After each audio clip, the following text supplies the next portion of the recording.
to the 2013 Candidates Forum.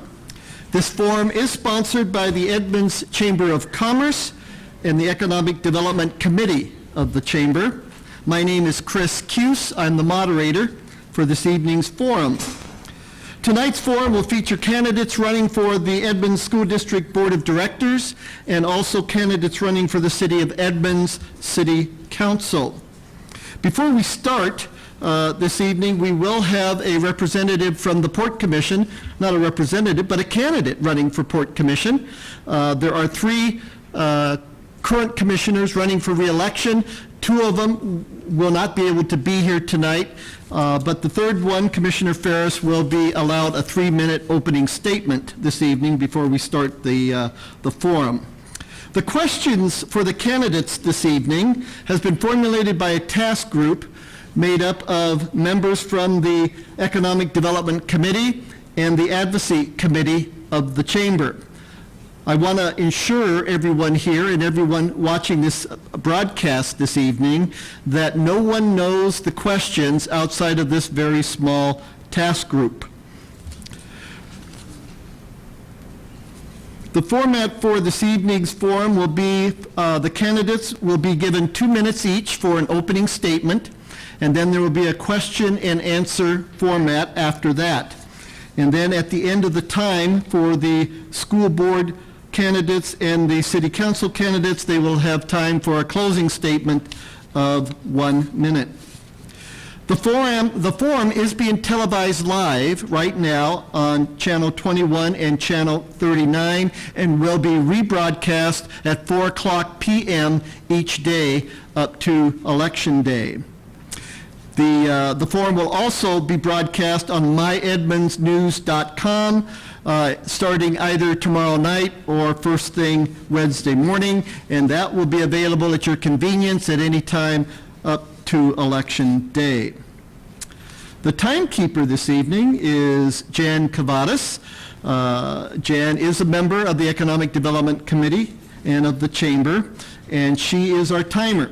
Jan, would you show the audience the time? And this is time remaining when they ask a question. So I believe she has 30 seconds, 15 seconds, and 1 minute. Is that correct? Yes. Okay. All right. Now I stand up. Okay. Thank you, Jan. Jan does provide a very valuable service, and we're happy to have her back this year. Okay, committee council candidates for position 1, Mr. Randy Hayden is the opponent. Councilmember Christiana Johnson is the incumbent. Position number 2, Councilmember Strom Peterson is the incumbent. Mr. Alvin Rutledge is the opponent. And for position number 3, Councilmember Adrian Fraley-Maneas is the incumbent, and Mr. Ron Wombolt is the opponent. Be the same format. We will ask each candidate to give a 2-minute opening statement, and then we'll have a series of questions and answers. So let's start with Mr. Hayden. Opening statement, you have 2 minutes. And again, we ask that you tell us about your qualifications to be a city council member and why you are seeking this position. Hi, I'm Randy Hayden. First, I'd like to thank the Edmonds Chamber of Commerce for putting this together. I'd also like to thank the citizens of Edmonds that are here and those watching on TV for your involvement in our city here. I've lived in and around Edmonds my whole life. I'm a longtime homeowner here and also a longtime business owner here. As you can see, I'm not your average politician. I've never worked for the government. I'm an honest, plain-spoken, hard-working man. You can tell that by the calluses on my hands. My priorities here, number 1, are building heights here in Edmonds. I'm dead set against raising the current height zones. I love Edmonds for its downtown charm, and that would be lost with tall buildings here. 2 is public safety. The main job of elected officials is to keep people safe.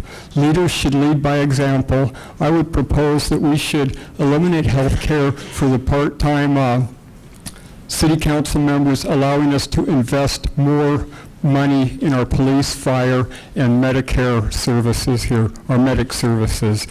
Financial health of the city is my third priority. I'm a small business owner, and small businesses are the key to a thriving city. 8 out of 10 businesses in Washington fail. Recently, we've added a new tax to new businesses. Do we want to make it 9 out of 10 businesses that fail? Edmond needs to promote new businesses new business growth, not discourage it. Like you, I love the city and want to preserve what we have here, not just for myself, but for my children and my children's children. Building heights, public safety, and the financial health of the city are my priorities. As a general contractor, I've always given my clients top value for their dollar. I stayed busy through the recession because of that, and this is what I will bring to the council. Thank you. Randy Hayden. Mr. Hayden. Ms. Johnson, opening statement. You have 2 minutes. Thank you. My name is Christiana Johnson, and I've had the honor of serving on the on the City Council for the past year and a half. And I thank the Chamber for this opportunity. It's important for the voters to know who we are, what our values are, and what we bring to the table. It was very interesting for me to listen to the school board candidates because I grew up in Edmonds. I attended school K through 12 here. And I think that growing up in Edmonds, I really valued the small town charm that we had, and I valued the beautiful assets that we have, the location by the water and all of the places that we could play. My backyard was what is now Yost Park, and that had a very special meaning to me. About values, I just want to say that I learned from my father the value of hard work. I always come prepared to the council meetings and do my homework and ask questions. From my mother, I learned the value of community service. And I have been very involved in the city of Edmonds. I have served on the Transportation Committee, the Planning Board, the Economic Development Commission, the Strategic Planning Group, Historic Preservation. I'm also a member of the Chamber of Commerce and a member of the Rotary Club. In closing, I'd just like to say that I feel that I am very qualified to do this work. I have a bachelor's degree in political science from Washington State University. I have a master's degree from Rutgers University, and this has been an opportunity for me to bring my knowledge and experience to bear to serve the citizens of Edmonds, and I would very much appreciate your continued support and vote. Thank you very much. Thank you. Councilmember Peterson, opening statement. You have 2 minutes. Thank you, Chris, and special thanks, of course, to the Chamber, to everybody who's come out tonight to witness this event, and also special thanks to those others sitting up here with me, and to the school board members as well. I think it takes a true commitment to your community to sit up here and to run for office and to serve your community. It's a great honor that I've had for the last 5 years to be your city council member. My priorities have remained the same here over the last 5 years. As I've sat up here, 4 years ago running for re-election after being appointed. And that's public safety, number one, I think, is Mr. Hayden, and I would say probably everybody up here would say public safety is always our number one priority. And that's one of the reasons that I'm the one candidate that's supported by our firefighters. I think it's imperative that we look at the way public safety affects our entire community. We listen to the school board concerns about our resource officers in the schools. That was something that we had to cut during our tough budgets, and something that we need to look at finding ways to fund. One of my other priorities, of course, is the environment. People know me as sometimes he's that plastic bag guy, but some of the other things that I've done is helped Edmonds become a leader in fighting the coal trains that might be running up and down our waterfront.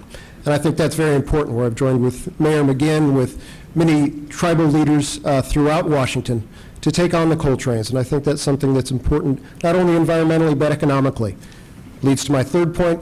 I think the economics of Edmonds are crucial. As a small business owner, I think it's very important that not only we look to attract more small businesses to Edmonds, which I think we've been able to do recently with improved permitting processes, but really to get the word out on the importance of supporting the local businesses that we already have. It's one of the few true resources that we have as a community without looking at tax increases to support and create the revenues that we need to run our city. Thank you. Thank you. Mr. Rutledge, opening statement, and you have 2 minutes. I'd like to thank the Chamber of Commerce this evening for putting on this event, and also the Edmonds News and the Edmonds Beacon for being here this evening. I think that's very important in our community that we have the other interests in the community. I've been a resident for 28 years in the city of Edmonds. I've volunteered in several organizations, and the main reason I'm running is for the interest of the citizens, and to keep this, that's my main priority, is what the citizens need in this town. Thank you. Thank you. Councilmember Fraley Meneas, opening statement, and you have 2 minutes. Thank you. My name is Adrienne Fraley Manilis, and first off, I'd like to thank the Chamber, but I'd also like to thank Chris, and I'd like to thank Jan. I think Jan keeps us on target in her gentle ways. I've lived in the city of Edmonds for the past 29 years in the Lake Ballinger neighborhood. I was born and raised in Richmond Beach. I retired from the state of Washington after 33 years of service with the Department of Social and Health Services.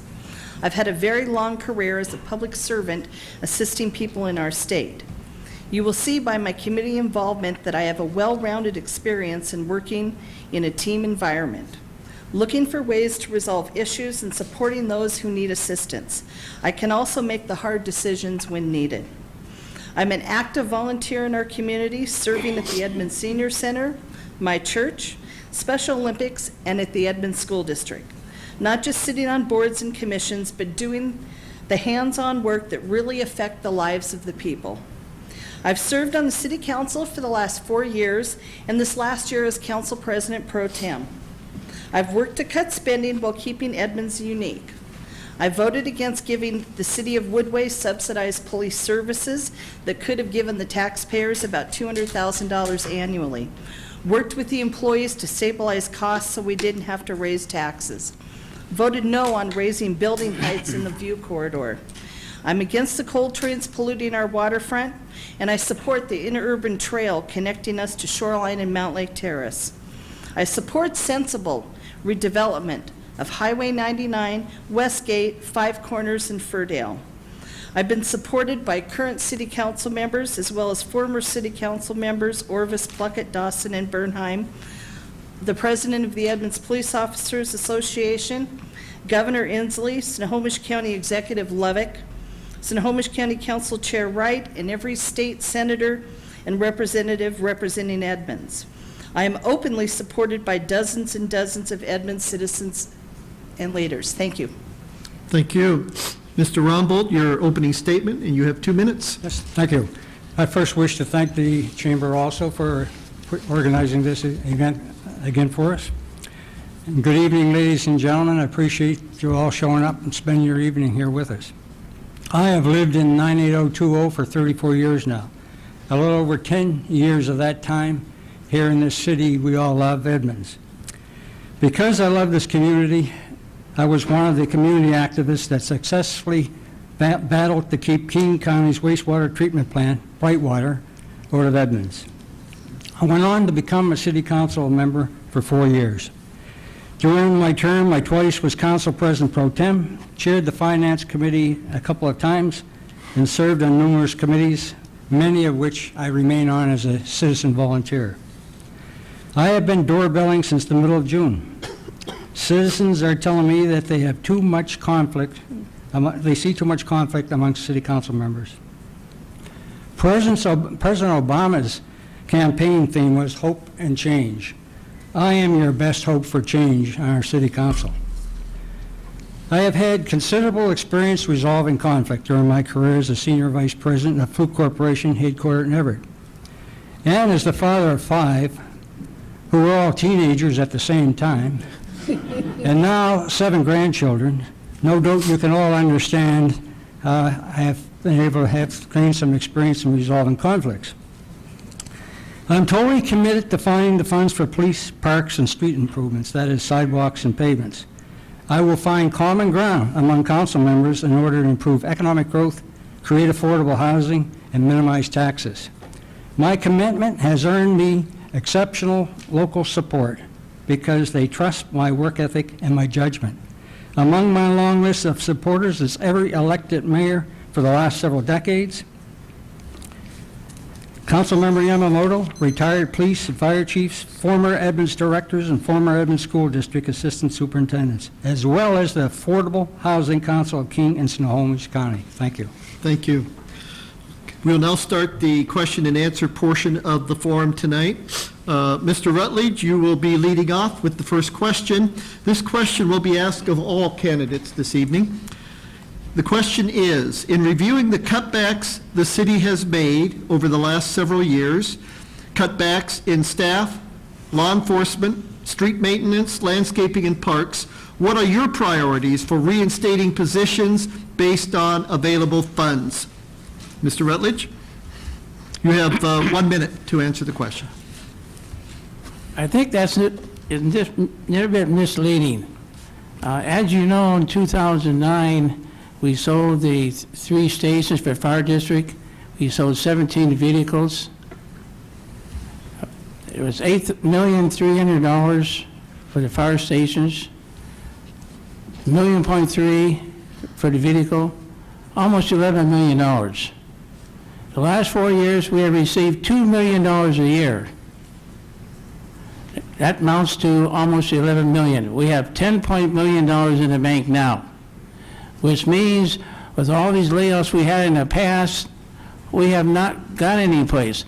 This is one reason I'm running. I have an opponent here on the council. He's a nice fellow and everything, but at this time, something should have been done 2-3 years ago to make sure that we have money coming in here.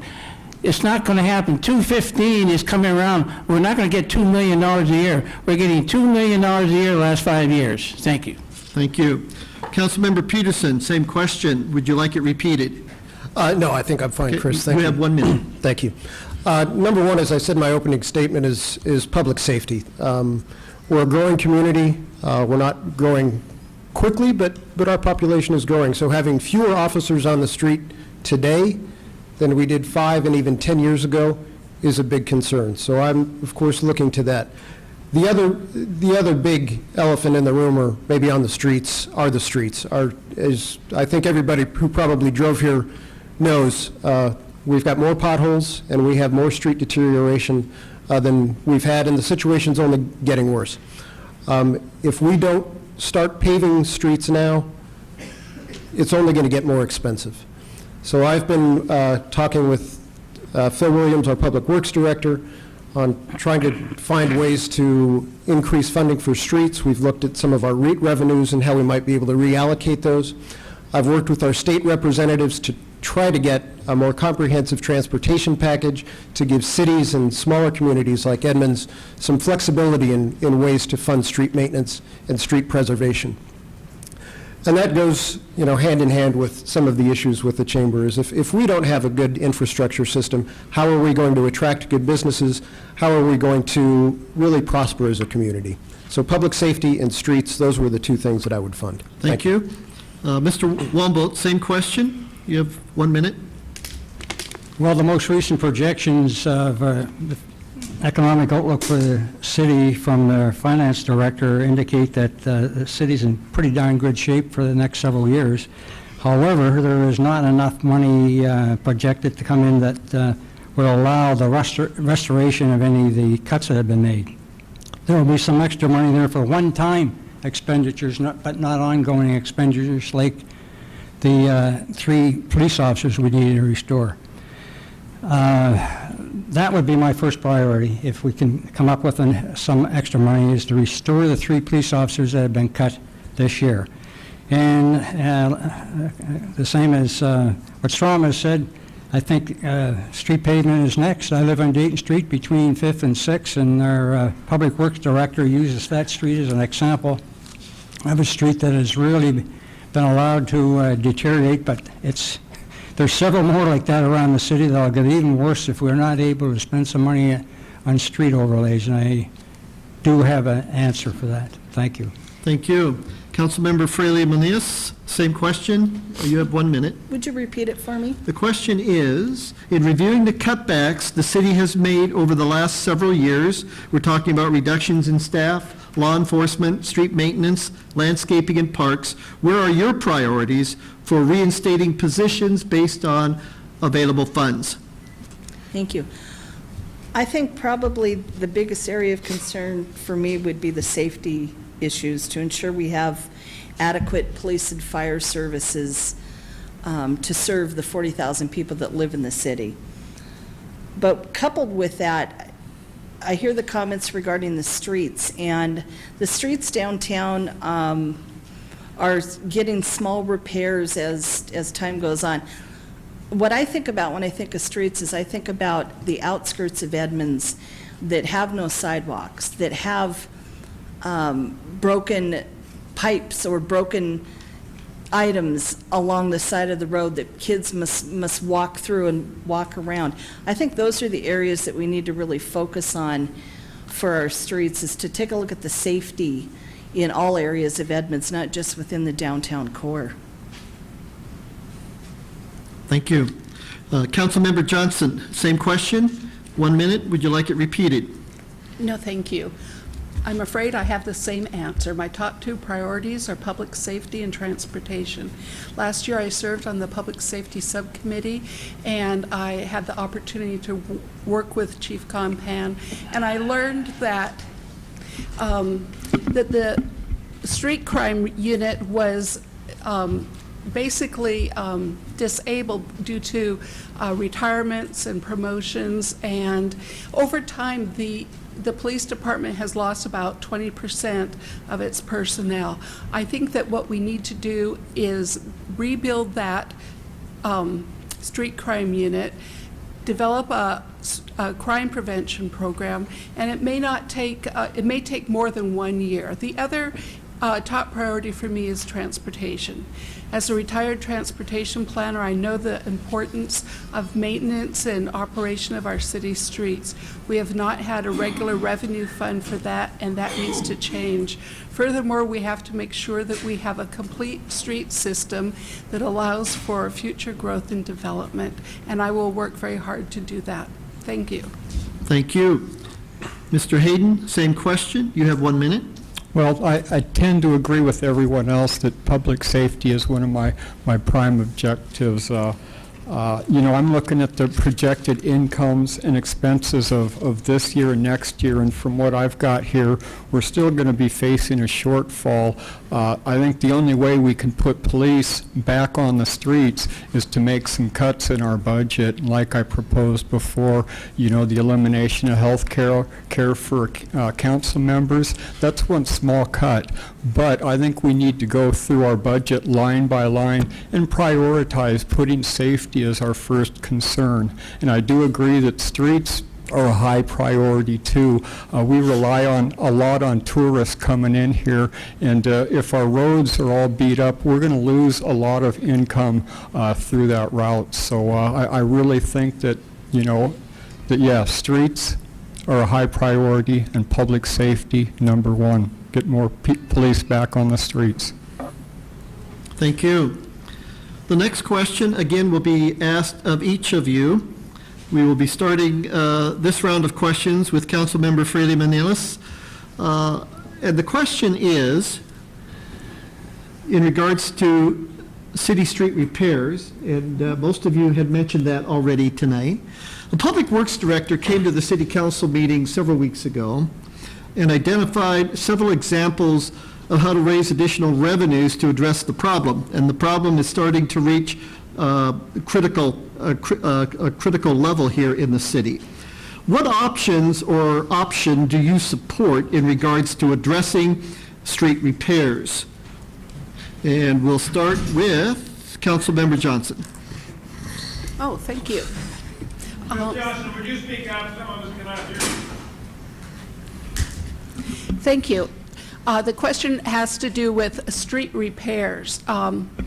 It's very interesting because when we established the Transportation Benefit District program in Edmonds, the first $20, which was a councilmanic decision, went into street repairs. However, that amount of money was removed from the general fund. So I think in a sense, we're going backwards because we have not funded street repairs. What we need to do is to have an ongoing revenue stream so that we can maintain our streets. And I think we need to work with the legislature to consider other options so that we can continue to fund them. If we do not repair our streets, it will cost us more in the future because once you've deteriorated, then you have to rebuild the entire street from basically the bottom up. Thank you. Thank you. Mr. Hayden, the same question? Well, I believe, you know, a good place to start would be through federal and state funds. I know Strom, I believe, has been working with Mark Elias for state money. But bottom line is, I think it goes back to the line items that, you know, we need to make money available in our budget, and that means we really need to seriously look at where our money's being spent, going through and make our priorities and getting the money spent where it needs to be spent. I do. Thank you. Councilmember Fraley-Manelis, same question, 1 minute. Would you like it repeated? No, I think I have it. Well, there are a number of areas to receive revenue. You can go and get bonds, which is historically what the city has done. There's been discussion, and of some of you I see in the audience have been on the levy committee. Our last proposed levy, one of the areas was streets, and then there's grants. That's another area to receive it. Trying to create an ongoing revenue for streets is going to be a challenge for us. It costs, I believe, about $1 million for a mile just to have them repaved. And Edmonds has, I think I remember hearing about 160 miles of roads. So in order just to keep our roads drivable, it's going to cost about $160 million. The legislature this year, I've also been having discussions with some of our legislators, and Mark Elias did put $10 million in the budget for the startings of development in the area. That was held back by the Senate. So I'd encourage everybody out there to call your House and Senate members and tell them we need funding for Edmonds, because that's really where it's going to start. Thank you. Thank you. Mr. Wambold, the same question? I think we can make a good start at it simply by reallocating some funds. The city collects 0.5% in real estate excise tax. 1/4 of that percent of that, or half of it, currently goes to parks, new parks construction. I think a higher priority than us adding additional parks right now are streets. Currently, the amount in excess of $750,000 collected in that fund does go to street overlays, but we haven't collected over $750,000 million since a few years ago. So I would make a change in the council. It's within the power to do it, to reallocate in that entire 0.25%, where right now it would be something in excess of $750,000. Allocate all of it to street overlays, and the $10 million that Ms. Fraley-Manelis referred to is entirely for Highway 99. Thank you. Thank you. Councilmember Peterson, same question? Yes, thank you. I think, as I stated earlier, one prospect is, as Mr. Wambold said, the reallocation of our real estate excise tax. For a number of years, the primary base of that tax has gone to parks, which is fantastic. But now I think we're at a critical juncture when it comes to our streets.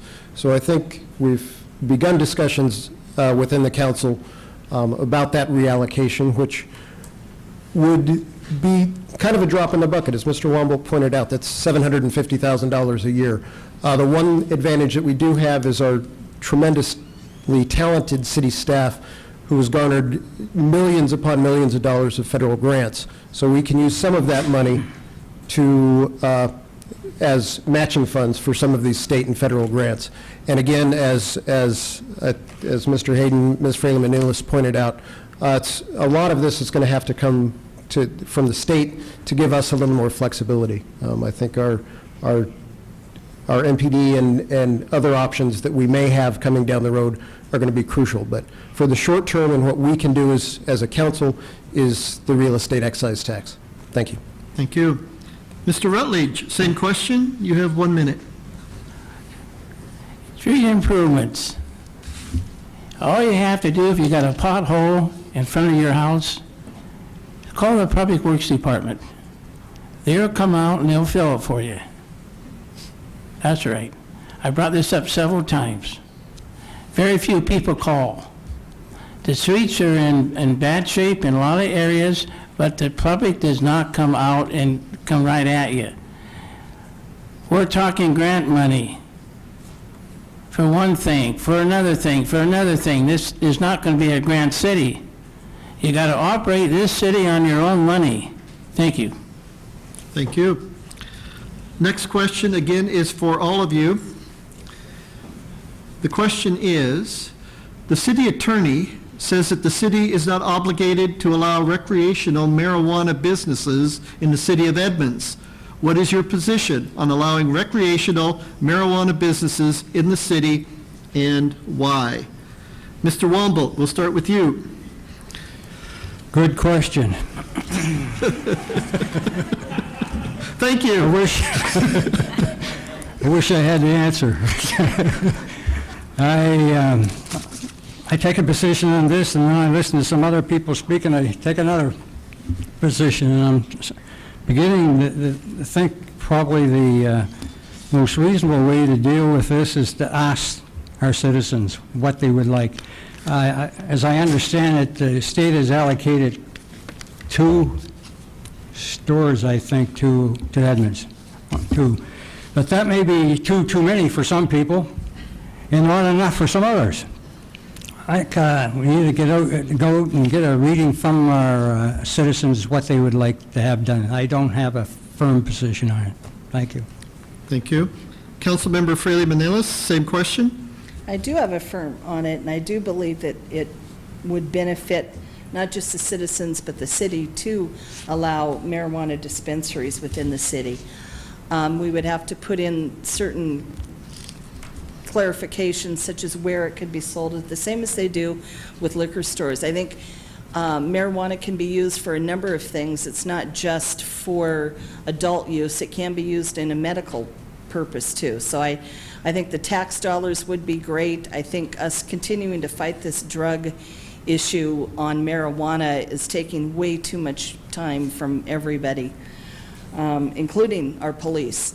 On a federal level, they're looking at it. On a state level, we already know that the state is proceeding ahead to take a look at this and allow dispensaries in areas. And I think the city will be missing a great tax revenue if we don't, with caution, allow this.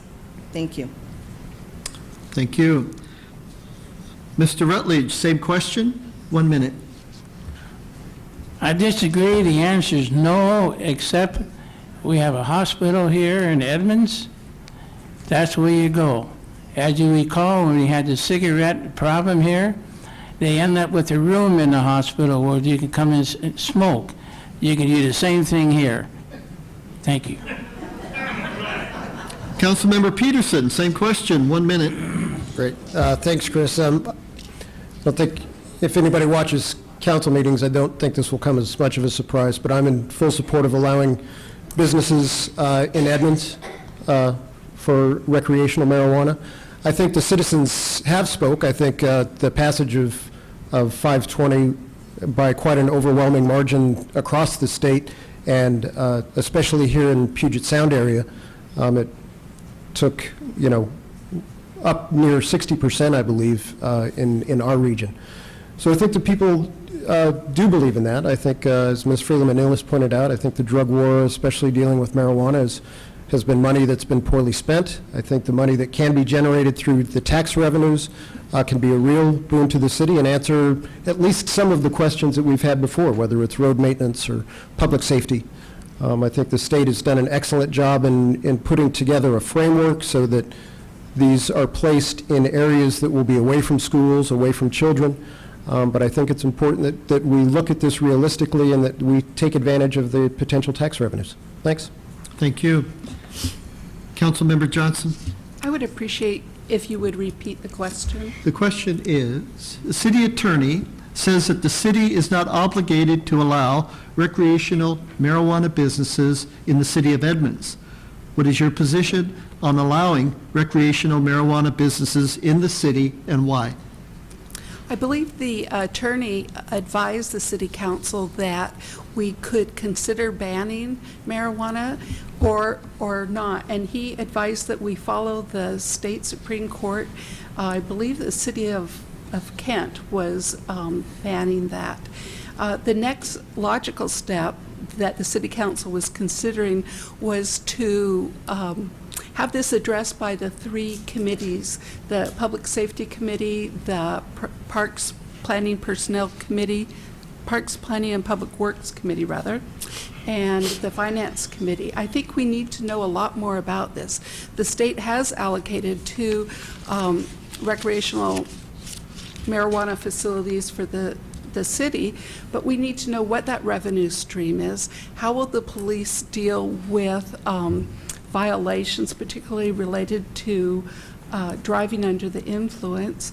And the third thing is we need to determine where they can be located. We have 1,000 feet radius that would be excluded from schools and public facilities, and I see my time is up. Thank you. Okay, thank you. Mr. Hayden, the same question. Well, this is something that I have a very strong opinion of. I'm on the Snohomish County Drug and Alcohol Advisory Board, and I've spent the last 20 years probably dealing with people with drug addictions. And I don't care whether you legalize it or not, it is still a drugs, and drugs destroy families, and I'm dead set against bringing anything into Edmonds that is going to be detrimental to our community. Okay, thank you. Mr. Hayden, we're going to stay with you for the next question. Question is, the city now has a strategic plan. How committed are you in implementing this plan?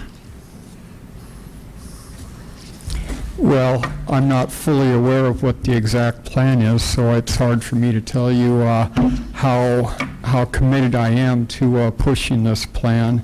I'm assuming that it's taking into effect all the aspects of our revenue and where we plan on going with our visions as far as building and so on. But like I said, I'm not fully aware of the strategic plan that they have put forth. Okay. Councilmember Johnson, same question. I'm very familiar with the strategic plan. I was part of the consultant selection committee. We interviewed all the applicants for this job. We helped define what the strategic plan would be, and I participated as a council member and previously as a planning board member in all of the meetings of the strategic plan. It was developed from the ground up. We started asking all the citizens what they thought was important. We had a series of questionnaires that were put out by the committee and asked in a statistically valid survey. We also conducted endless discussions with different groups such as transportation, arts, and all of that information was winnowed down by our consultant and put into a strategic plan that will guide future developments, and I'm committed to making sure that we carry that out, not only by the city, but also by non-governmental units. It's a coordinated effort. Thank you. Councilmember Peterson, you have the next question, and it is a different question. Question is, how should the city follow up on the recently held Arts Summit? Okay, just a clarification. So we're not all answering the strategic plan question? That is correct. Okay, great. If you wish to address it, you may address it in your closing statement. Okay. Well, actually, in some ways, I can address it in this. I think the Arts Summit was a tremendous success, and that actually the arts community was a big part of the strategic plan. What I like about the Arts Summit, as well as many aspects of the strategic plan, is that it gives citizens and organizations that we have in this, this incredible volunteerism that we have here in Edmonds, opportunities to really engage and take the lead on some of these issues. Every once in a while, it's important for the city council and city government to really kind of get out of the way. City government works at a glacial pace, usually for very good reason.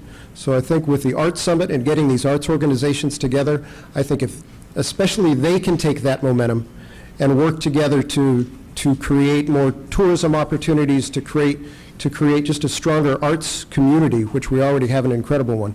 I think that's the real advantage of Mayor Erling's Arts Summit. I look forward to them bringing information to the council and finding ways that we can help, but a lot of it is making sure that we stay out of the way and let citizens and groups do the work that they know how to do. Thanks. Okay, thank you. Mr. Rutledge, same question, 1 minute. I'm for groups, communities, volunteers all getting together. I think this is a great plan, and it'll work out down the road better than it has. And this is what you got to do, is get more people involved. Okay, thank you. Next question is to Councilmember Fraley Manelis, and this is a different question again. The question is, what new sources of revenues, short-term and long-term, would you support and pursue to increase revenues for the city? Thank you, Chris. I think we're missing a large revenue source by not continuing with our development of Highway 99. I think that area in itself is so underdeveloped. The Highway 99 Task Force is looking at it, but it's all occurring at a very slow pace. And I think we need to continue to pursue the businesses, the landowners, the citizens up in that area to look at what real development is. I'm interested in an urban village approach up on Highway 99. I think there's lots of space to do it in. We just need to change some zoning to be able to do it. That will bring tax dollars, revenues, and people back into Edmonds. Thank you. Thank you. Mr. Wambolt, same question, 1 minute. Yes, thank you. Well, certainly development is our best opportunity for growing our sales tax, ongoing property tax, and real estate excise tax when those properties change hands. I do agree with Councilmember Fraley Manelis that Highway 99 is a great opportunity. I've been on the Highway 99 Task Force for 8 years. There are some people who've been on it even longer than that. The task force has not been as active in the last, particularly in the last year, as it should have been. But now I believe we've been reactivated. We've been hit with the downturn in the economy in a bad way as well, because we had a big project that was all set to go at the corner of 220th and Highway 99. That was a $160 million project. There's still a chance of revitalizing that. There's a piece of property immediately to the west of the Safeway shopping center up there that's been ready for development for some time. We just need to get around to getting the proper zoning there. We have Firdale Village, which is one of the first places I would go to work on getting redeveloped as well. Thank you. Thank you. The next question will be a question for each of you. And I know you're anticipating this question. The City Council could not come to a consensus on the Harbor Square Master Plan. What parts of the plan do you consider viable elements and which are not? Please comment on the elements of business, retail, residential housing, and public amenities. Mr. Rutledge, we'll start with you. Okay. I'm completely against increased building heights. I've been a resident here for 28 years. I do not believe blocking views of residents is what you need in this town. This plan, I did talk to the port, I attended their meeting, I told them I thought they should go up and talk to all those people up in the hill. This is 3 years ago. They did not do that. And when you're blocking views out, that is no good. 100% against it. We'll never vote for building heights to block anybody's views out completely. So I vote no for Harbor Square plan.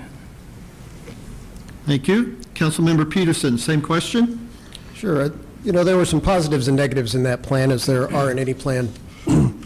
Some of the things that I came away with that I think we really need to pursue is, one, cleaning up the Edmonds Marsh. Not only from an environmental perspective, it's a crucial piece of wetland that will greatly enhance the water quality of Puget Sound, as well as some of the flooding issues that we have down there, but also as a tourism draw. The marsh is an incredible resource for us, and without being able to redevelop part of Harbor Square, we just won't have the money to rehabilitate that marsh. I think it's an important area to attract residential living as well. I think its proximity to the train and to other public transportation is a great opportunity for people who want to stay off the roads and help alleviate some of our traffic congestion problems along I-5, where people can live there, take the train down to Seattle, and create some housing opportunities for younger families and young professionals, as well as maybe some affordable housing for retiring seniors and people who want to get out of their single-family homes. Thanks. And there's a lot more, but a minute's kind of tough. Thank you. Mr. Wambolt, same question, 1 minute. Yes, well, what the Port has asked for is that their master plan for mixed-use, transit-oriented development at Harbor Square be incorporated into the city's comprehensive plan. I think that was a very worthy request, because we certainly need transit-oriented development. Unfortunately, the city council, there was things they didn't like about it, but they never ever got into any kind of a mode where they suggested changes with the council. If I was get on the city council, I will work with any other city council members and the port commissioners to come to some agreement, because certainly we need transit-oriented development. And what some don't seem to realize is that what the port was proposing doesn't commit the city to anything. Just putting it in the comprehensive plan, because before anything is built there would have to be rezoned, and the city would have to approve that. Thank you. Thank you. Councilmember Fraley-Manellis, same question? Thanks, Chris. Our attorneys advised us at the start of the project that this was the city's comp plan, and the city was to make those determinations as far as what we wanted to see down in that area. And I think that's right when the waters became muddled. There were a number of positive things about this project. I certainly, and I don't think anybody on council wants to see the port property continue to look the way it is today. I think all of us would agree that we need to have some sort of development down there. But it's coming to consensus is the issue.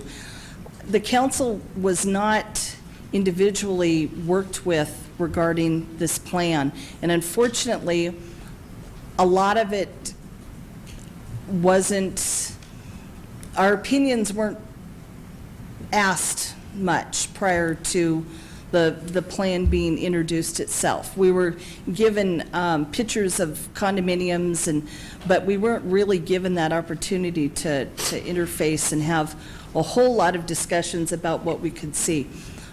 55 feet is not something I'm interested in. I don't think that creates tourism or development. Sorry, Jan. Okay, thank you. Councilmember Johnson, same question. Yes.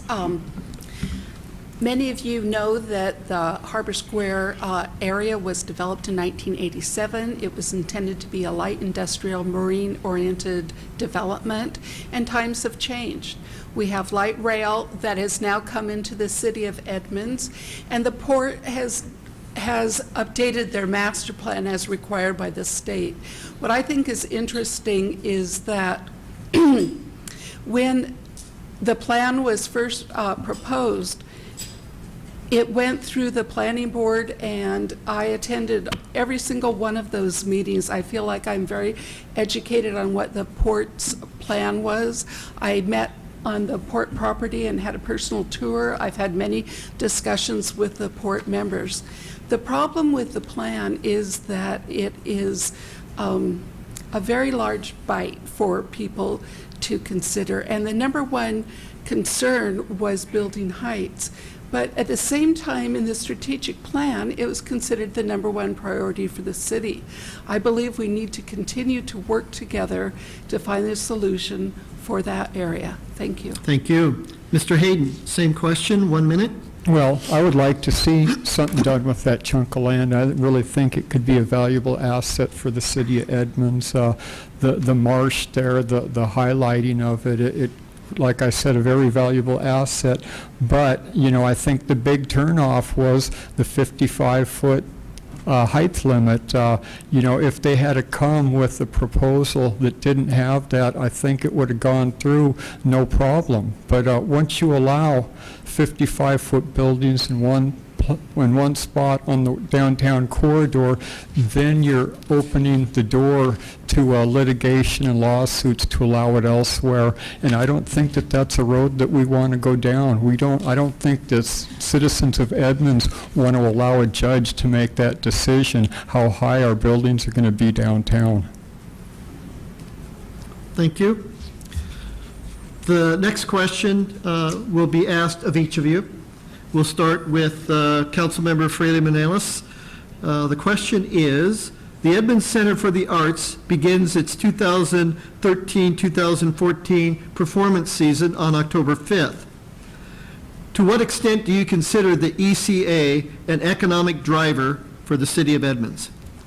I think the Edmonds Center for the Arts is an important piece of Edmonds.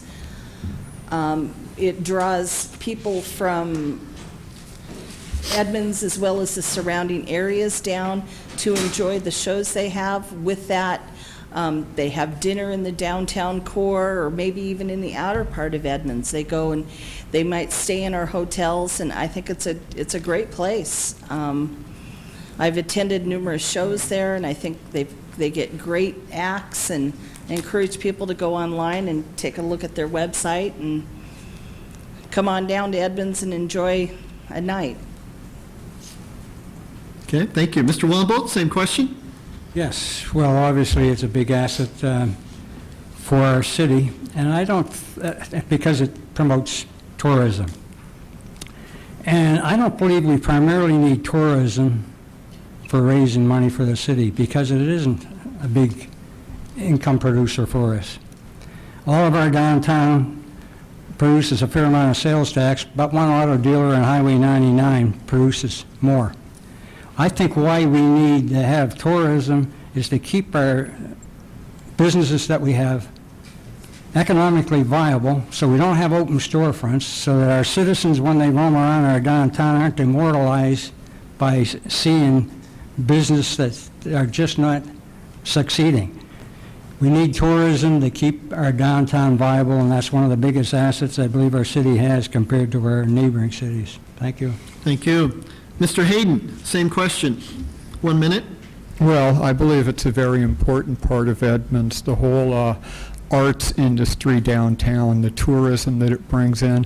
I do a lot of work outside of Seattle, up on Queen Anne, very rich people up there, and when I tell them that I live in Edmonds, they go on and on about how they love to come to Edmonds. They love what's going on here, the arts, the theater. They love to come here, and they love to spend their money here.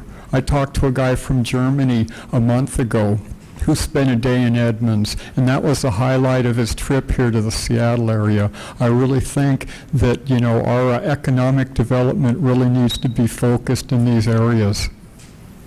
Thank you. Councilmember Johnson. Yes, the Edmonds Center for the Arts is a valuable asset. For me, I will always think of it as my junior high auditorium. That's where I went to school. What we have here is an opportunity for tourism, but also entertainment. And when we look at it from an economic standpoint, we have a multiplier effect that $1 spent at the Edmonds Center of the Arts is really $1.50 or $2 spent in Edmonds, because people do go to dinner or go shopping before or after. And the long-term vision for the area is to have it connected to the downtown on the 4th Avenue Cultural Arts Corridor. And I think that will even make the ECA more connected to the downtown and improve the economic viability. In closing, I'd just like to say that I think that the arts has an important role in business, and there is economic vitality that can be the result of bringing business and arts together. Thank you. Thank you. Councilmember Peterson, same question? Great. Well, I have tickets to Rufus Wainwright, which is at the end of October, so looking forward to that. But I think one thing that is sometimes forgotten about ECA is what an asset it is, not only for tourism and for great entertainment, but for education. I think back to the earlier panel with the school board. I was fortunate to be with Congressman McDermott when we took a little tour of downtown Edmonds, and we went to ECA on a day where there were hundreds and hundreds, maybe getting close to, it seemed, 1,000 kids from area middle schools and high schools playing music on that stage, in that place. And it was such an amazing impact to me and to the congressman and to the other people that were there to see the look on these kids' faces to play in what is truly a world-class auditorium. So that's just one of the things that ECA brings. Another thing, Rick Steves did an incredible show there on music, some European music, and because it's hooked up with our fiber optic program, it reached tens of thousands of people. So it's a great asset for tourism, but it's also a great asset for education. Thank you. Mr. Rutledge, same question, 1 minute. This town, years ago, used to be an antique town. A former mayor, Barbara Fahey, and a committee that I did go to several meetings, came up with this arts where we're at today. If it wasn't for those people, it would not be here. I guarantee you, it would not be here. And this was a tremendous boost for the city, and I believe there's 2 or 3 on that commission that just retired last year or 2. And they should be all thanked for all their hours and work they put in to this program. And so Barbara Fahey should be really thanked that the former mayor was already the one that really behind this years ago. We got it off the ground because this was an antique town, and they had to do something to get more revenue into the city. Thank you. Thank you.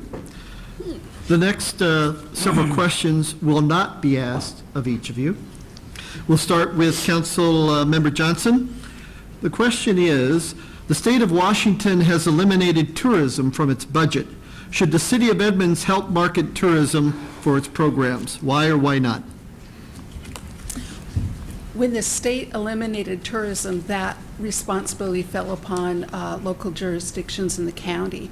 I attended a tourism promotion event for local elected officials recently, put on by Snohomish County, which has taken that lead.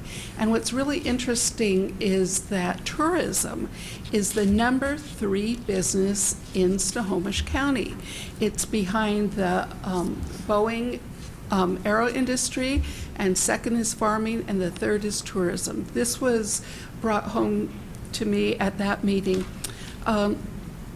Snohomish County has opportunity to disperse tourism promotion dollars to cities, and Edmonds has been a recipient of these promotion dollars.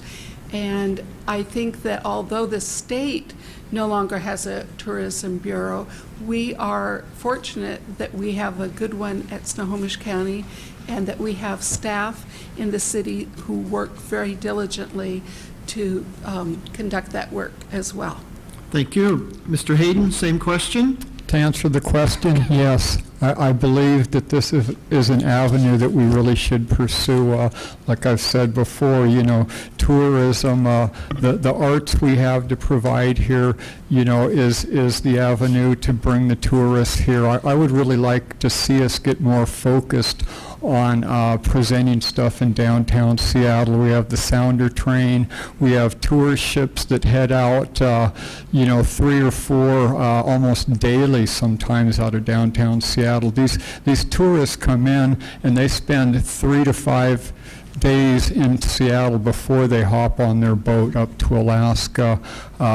The Sounder train could bring them here for the day.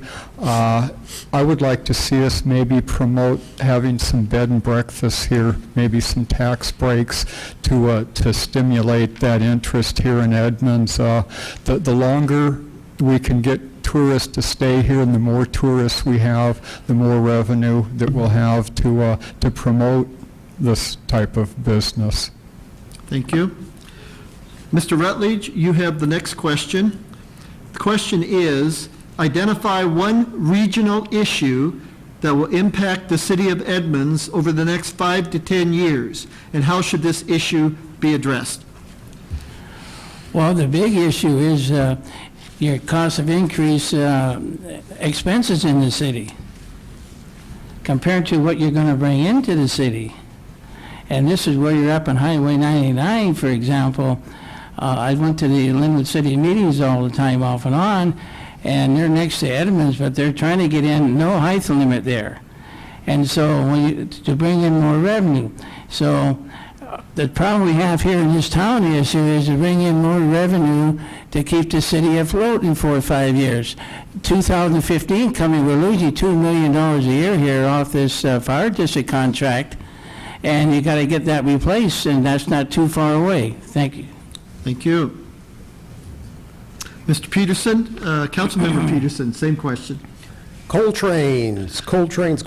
I think that's a huge regional issue that we'll be facing here in the next few years. We have the prospect of up to 30 coal trains rumbling through Edmonds 24 hours a day. These trains are a mile long and present any host of problems. I talked about some of the environmental issues that we face when it comes to this, whether it's the coal dust, the noise pollution, or of course just the broader implications of coal being shipped to China and burned there. But there are public safety issues that are very important. The mayor had a great meeting down on the waterfront last summer, and the thought of a coal train being stuck on the tracks, blocking off both the Main Street and Dayton crossways when we have the senior center on the other side of the tracks is a pretty scary thought. And that's one of the reasons that the fire district was down there. That's one of the reasons that the police department was down there. This is a huge concern. And it's not only a concern for Edmonds, it's a concern for Seattle, it's a concern for the Lummi Nation, it's a concern for the Tulalipes. So this is a huge regional issue, and I've joined that leadership group in fighting this problem. Thanks. Thank you. Mr. Wambolt, you have the next question. What does mixed-use development mean to you, and where in the city should mixed-use development be allowed? Mixed-use development, to me, is a very important source of new taxes for the city. I think mixed use definitely should be allowed at Harbor Square. It's an ideal site, as I said earlier, for transit-oriented development, and that mixed use generally means retail and residential. So that's an ideal spot for it, and there's many spots along Highway 99. The rezoning that we did of Firdale Village allowed for mixed use there. There's no residential there at Firdale Village now, but the current zoning would allow it if the property gets sold to a developer. It brings us sales tax, more sales tax. Brings us property tax every year, and of course it brings us, as I said earlier, the real estate excise tax whenever the properties are resold. So I'm fully supportive of additional mixed-use development in our city. Thank you. Thank you. Councilmember Fraley-Manillas, same question. Would you repeat the question, please, Chris? Question is, what does mixed-use development mean to you, and where in the city should mixed-use development be allowed? Well, I agree with Mr. Wombolt that in the definition of mixed-use development, I do think that mixed-use development can be in most areas of Edmonds that are considered business corridors. So Westgate, Five Corners, Furdale, 99, I think those are all quite appropriate places to put mixed-use development in. Thank you. Okay, thank you. And you may take a breath. That is the end of the question and answer period this evening. And we'll now start with the closing statements. You will have 1 minute each for your closing statement. And we are going to go in reverse order from the opening statement. So Mr. Wombolt, we will start with you. Thank you. All you must do to see the stark difference between me and my opponent is to review who supports each of us. I have supporters on both sides of the aisle, as well as independents, which I am. My opponent has aligned herself with a political party and the trade unions. My supporters have great confidence in what I'll continue to accomplish for our city. That's reflected in the fact that only 1% of my contributions have come from outside of Snohomish County. Ms. Fraley-Manillas is supported by organizations and by people for what she has done or can do for their trade union or her political party. A full 62% of her contributions are from outside of Snohomish County. It is time to get back on track. The voters have a decision to make. If you want a council member who will continue to be responsive to her party, politics, and other outside interests to the exclusion of all others, vote for Ms. Fraley-Manillas. But if you want a council member who is responsive to all segments of our diverse community and able to do what's best for our city, I welcome your vote to get us back on track. Thank you. Thank you. Councilmember Fraley-Manillas, closing statement. You have 1 minute. Sure. I wasn't aware that any political party had an effect in changing Edmonds. That's kind of new news to me. If re-elected, I will continue to bring common sense perspective to the Edmonds City Council. I will continue to pursue the strategic plan, always willing to work with many other entities. As a lifelong citizen of Edmonds area, I don't think anything is wrong with us that we need to create a better Edmonds. A better Edmonds is not big buildings. It's the community surrounding us. I love Edmonds, the way it's been for the last 100 years. I ask for your support for the future of Edmonds. Thank you. Thank you. Mr. Rutledge, you have 1 minute for your closing statement. We need common goals for our future here in Edmonds. Like I mentioned this evening, the building night issue is a big issue in town here in the future within 4 or 5 years. We need more development here in the town. And that's one of the reasons that I'm running is to get the community, to run the interests of the community and the residents of this town. And that's where I'm at right now. And so I need your support. Thank you. Thank you. Councilmember Peterson, your closing statement, 1 minute. Great. And thanks, of course, again to the Chamber of Commerce and everybody who's here tonight and who's watching at home. You know, I stand on 3 primary issues. One is the environment, as I think I made pretty clear with my Coltrane answer. Number 2 is public safety, of course. As I stated before, that's the #1 priority for anybody on the City Council.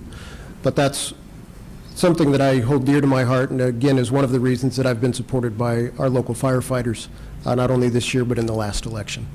And number 3 is the business community, and this being a chamber-sponsored event, I think that's important. As a small business owner, I know what it means to be there every day, to try to create jobs. I have 12 employees that live here locally that also support Edmonds and try to support other businesses. So I think it's important that we as a community and we as a council do whatever we can to attract new businesses and support those businesses that are here. I think I have a unique perspective in that, being a small business owner here on the council, a small business owner here in Edmonds, and it's something that I look forward to bringing to the community for the next 4 years, and I ask you for your vote. Thanks. Thank you. Councilmember Johnson, closing statement. You have 1 minute. Thank you. Thank you for this opportunity to speak to the voters, and I'll try to speak to the back of the audience as well. I love Edmonds. It's my hometown, and I have really enjoyed serving you for the past year and a half. I hope with your vote I can continue to serve, and I would like to stress my qualifications. I believe that I have experience in environmental planning, land use, growth management, transportation planning. These are all issues that need to be worked on in the future, and I will do everything in my power to pursue those interests. And when on the city council, I don't come to the table with my mind made up. I try to have an open mind. I try to listen to everyone. I try to understand their positions before I make a decision. And I think that what I have to offer is an independent voice that is representing the citizens of Edmonds, and I would appreciate your vote. Thank you very much. Thank you. Mr. Hayden, your closing statement, and you have 1 minute. Thank you again for being here. As you can see, my vision for Edmonds is to maintain that small, charming town that people have come to love and cherish, and to continue our high quality of life that we have become accustomed to. We need to stay focused on the things that have worked here for us. Our dedication to the arts, our parks, that's what draws people to Edmonds. We need to encourage new business growth, and we need our citizens and visitors to feel safe here. As I've said before, my expertise is in running a business efficiently, and that's what I will bring to the council. I've been endorsed by Michael Plunkett, the last city council member elected to this position by the people, Gary Nelson, and many other current and retired council members throughout the Northwest. I have refused to seek endorsement from anyone that I might have to sit at a table with to negotiate. The police, fire, even the council members, because I feel this would be a conflict of interest. I ask for your vote. Randy Hayden. Thank you. I feel we came up with some pretty tough questions tonight for the council members and the opponents. They did an excellent job in answering the questions. Please give them a round of applause for